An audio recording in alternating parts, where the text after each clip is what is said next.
Hey, Tom, can you take out my trash? Take out your trash? I'm taking out your trash all the time, baby. What are you talking about? Sure, of course I take out your trash. Okay, good. What about your recycling? You want me to take out your recycling? Yes, and make me some coffee and do me some food.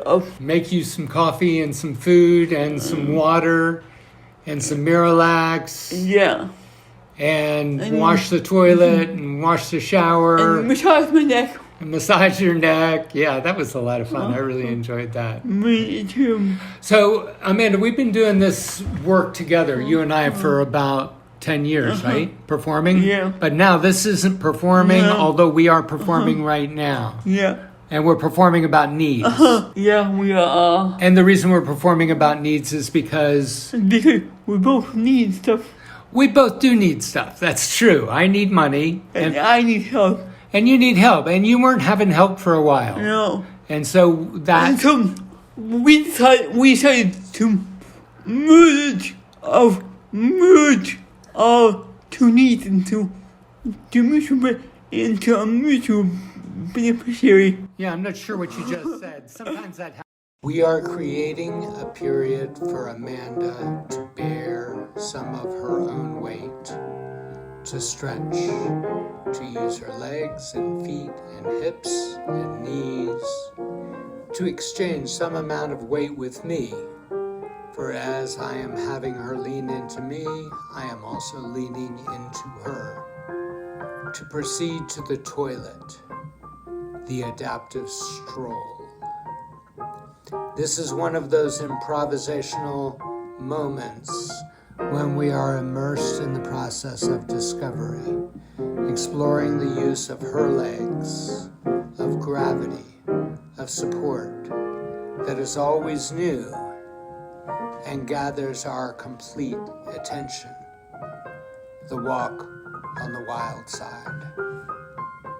When it's all said and done, making art from this saving time and energy makes more of less. There is a need for expression, the need of community. By having our voice recorded, our image framed, we see something new. Experience. Why show cleaning? Because it cleans. Because it celebrates cleaning. It puts it in a frame, and cleaning is a need. By talking about it, maybe we can do it again later. Every time I work with you, I respond to what you do. It never happens the same way twice. Now we perform the need for this work. Boss, ma'am, your ladyship. This is what I need. Why do this work as art? Life work. Why video and photograph getting up out of bed? Doing the adaptive stroll to the toilet or the shower. Poop and pee and cleaning up in life. As artwork, what art is there in life work? The personal is political? Can we say it as poetry? What is this life of needs? Of disability. Of limitation? Of breathing. Of being human. Making meals. Fulfilling needs. Taping trucks onto streets. Dumping trash, running the recycling, doing the laundry, rinsing out the urine from pants and shirts and towels. Spraying them with vinegar, letting them soak in the shower, rinsing them again, wringing them out, and hanging them on the shower grabbers to dry.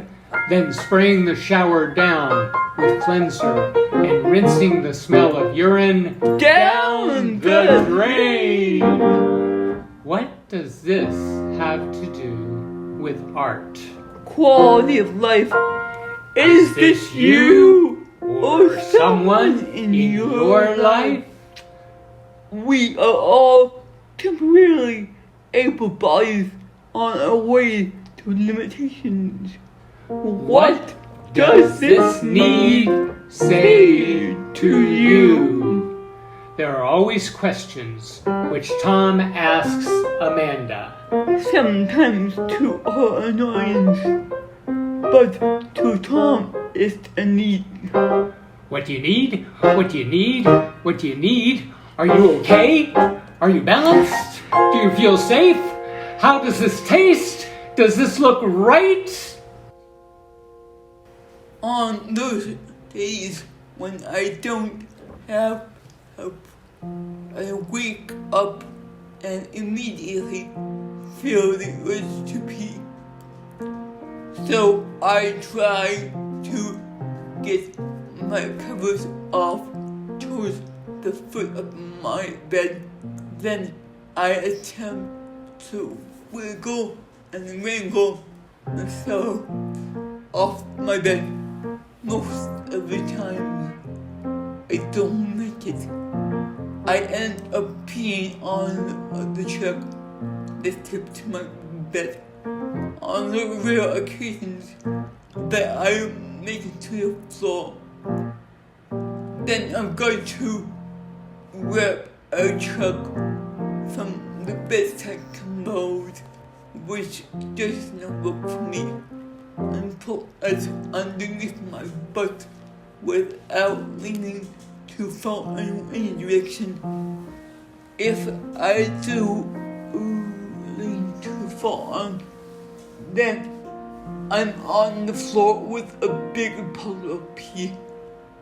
If I manage to get the truck underneath my butt, then I'm still not out of the woods.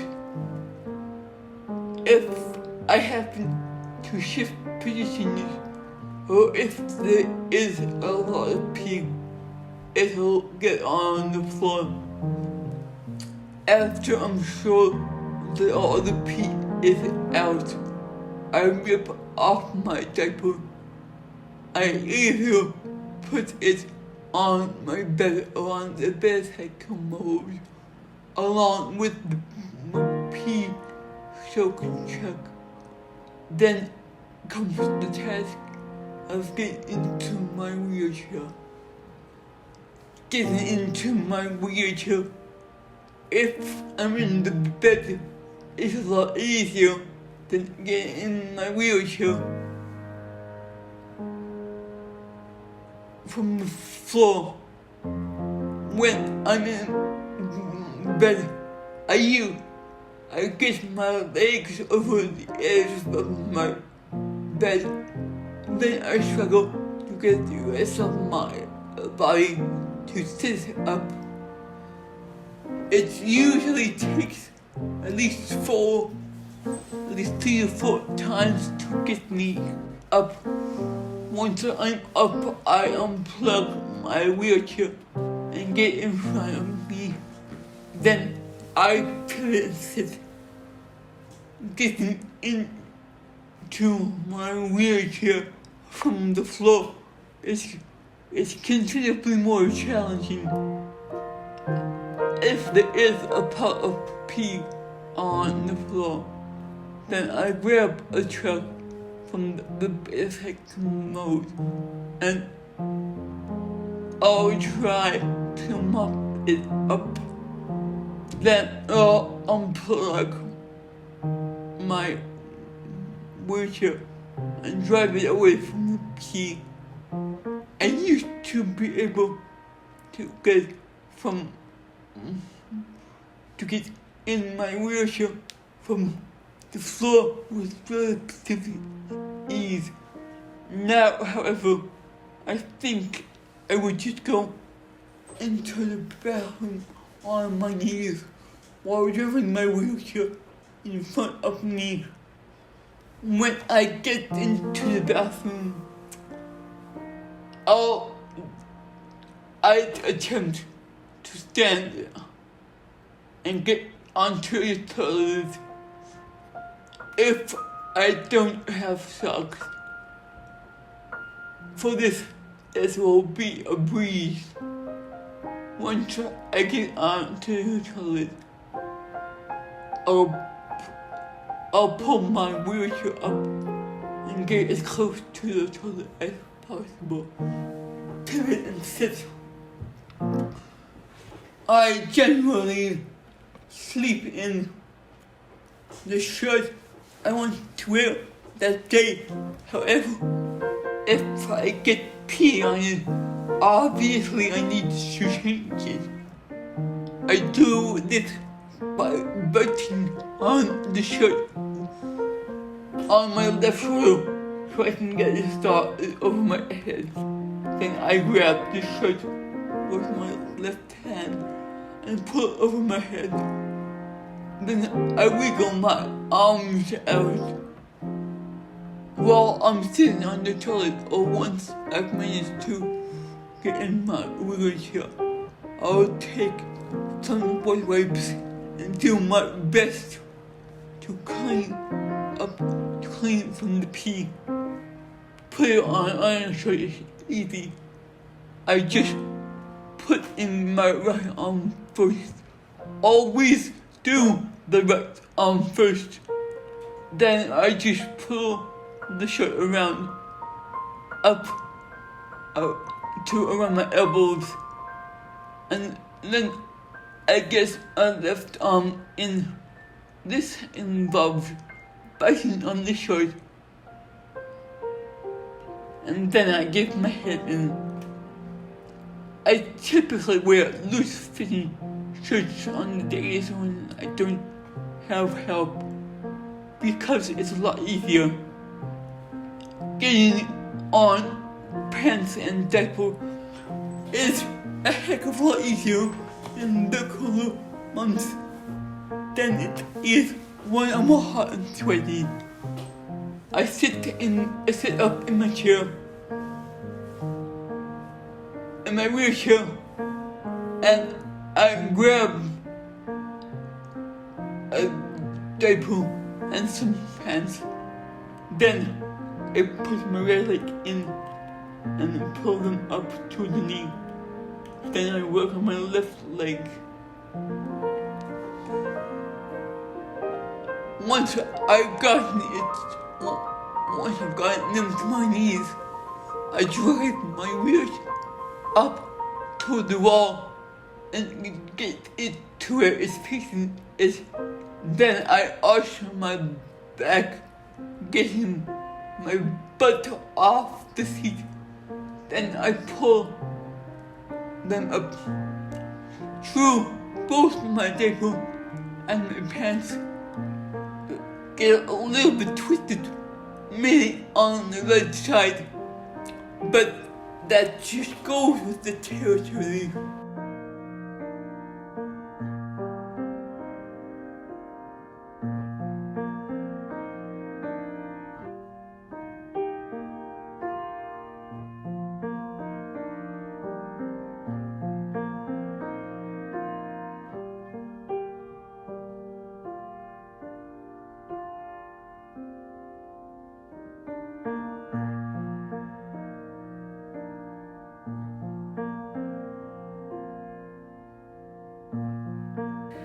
If you want to, I'm fine with you sitting on my bed.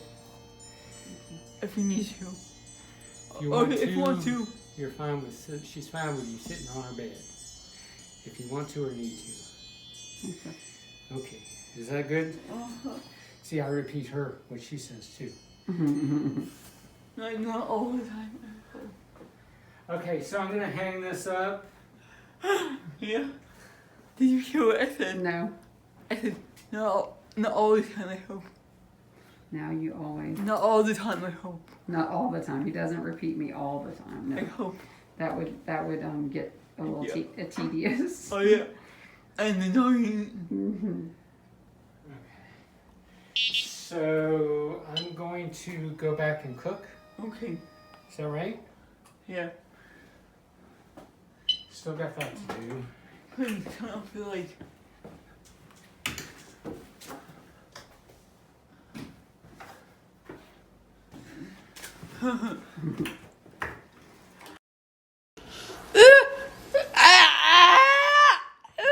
Amanda, what's the matter?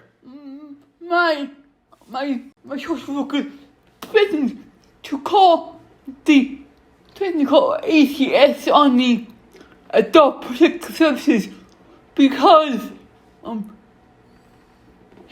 she thought I didn't have enough help. Why didn't you think you had enough help? Because of the urine smell in my apartment, and also,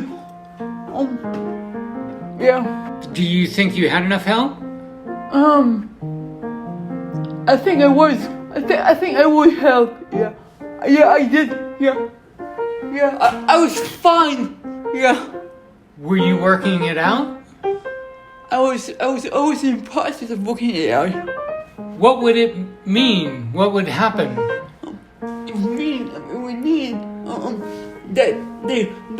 that she would come in and make a determination about whether or not I would get to live in Battery Park.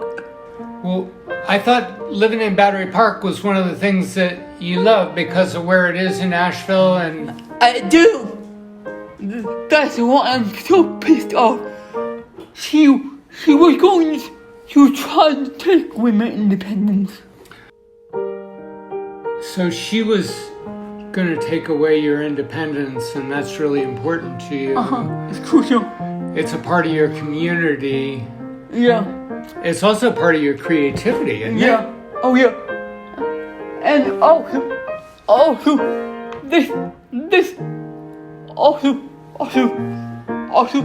she was going to put me in a nursing home, which is where a lot of the COVID cases are. And my mom wouldn't be able to visit me in a nursing home, which would suck. I would miss her, and she would miss me, and we both go crazy with missing each other. I'm really sorry to hear that, Amanda. I'm really glad that you're angry and feel what you're feeling, and I'm glad we're doing this. Me too.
Tom, didn't you used to take care of your brother Bob? And didn't he need stuff from you? Yeah, And he did. Yes. Was it similar to what I need? Yeah, it's real similar in a lot of ways. I mean, Bob wasn't able to tell me what he needed as much as you are, which is really great about working with you. when I work with Bob, it's like I would take care of him and I would come up with stuff. Yeah. Whereas I'm more, I can communicate better. Well, and not only that, but it's like what you need. He was much younger than you are. I mean, I started taking care of him when he was 14, and we did this to 23. And my mom had taken care of him before. And she probably spoiled him a little. A little bit, a lot. And, I worked constantly at asking him what he needed, but he didn't really know what the hell I was talking about. He was like, what? Needs? Which is kind of the way I was when I first found out about needs. I went, needs? But I think that you've been studying this stuff for a long time. Well, I've needed to educate myself when I went into college. It was the first time my mom wasn't with me, and it was my first time being away from her. Because I had AIDS in high school that helped me when she was working and stuff. But she always came home at night and helped me get ready for bed and do stuff like that. So when I went to college, I kind of needed to know how to do stuff on my own. And so, because in college, I just had 8 in the morning. I got myself ready for bed in bed, which I still do now. So you just said that when you were in college, you had an 8 in the morning? And then the ready for bed thing was all up on you. Yeah. But you were a lot more able at that point, right? You were younger and more supple and alive. Now you've gotten old and stiff and crotchety like me. Hey, I'm not as old as you, Ma. You're not as old as I am, but I mean, maybe you are as old as I am. I mean, when you think about all of the work that your body has to do to maintain you, that's a lot of stuff. There's a lot of stiffness going on there, baby. Yeah, that's interesting. Huh? I never thought of it like that. People say I'm brave, but I just don't see it. I want to be normal. Normal. What does that mean? Normal for me is living a quiet life without needing to stand up for others whose life is way harder than mine. I don't want to live in a world where people need to fight for basic needs. We all deserve the right to survive. Sadly, we do live in a world that's unfair. I'm not deserving of pity or praise. No pity. There are so many people who have it so much worse. No praise. I feel like I can do so much more. I need to believe that life will get better, or go mad with grief and despair. Physicality. I've never really liked that word. To me it always sounds weird. Tom, why are you talking? We're supposed to do I'm not talking. I was just amazed by what you said. Physicality sounds so weird to you, because to me, physicality is what we're couched in, and that's the work that we do. Well, I like doing the work. I just don't like the word. I love the word because it's like it's you getting out of your wheelchair. It's what we do when we're walking, when we go down onto the ground, when you roll on top of me, when I roll I get that on top it's just of you. It's just The word physicality